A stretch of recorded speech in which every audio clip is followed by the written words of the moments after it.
Então, é importante para remarcar que no momento na que nós mira projeto novo também começar, nós veita desenvolvimento novo e tem aceita bem cubo de emprego novo. E uma condição que nós põe tá, que nenhum desenvolvedor nem inversionista por 13 mano de obra de exterior para nós insuficiente gente que não. Então, em nada caminha com o grupo de pessoas na aqui que está na Aruba já houve tempo, a se não biba aqui não, na juna da escola, na tem casa aqui não tur, na situação me se guarda regularizar na uma maneira ou outra. Claro, me não está papiando que não que nós está abre porta e nós está regularizar tur gente, mas nós não por assim assim, sencillamente maneira que está agora aqui.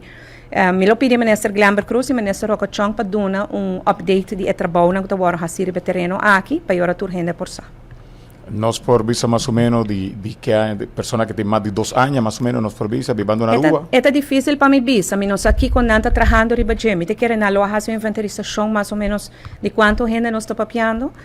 e talvez não está com essa pessoa que tem mais tempo, em vez de pessoa que está mais recém, nós lo temos que apontar na, me está pedindo para dar nosso update.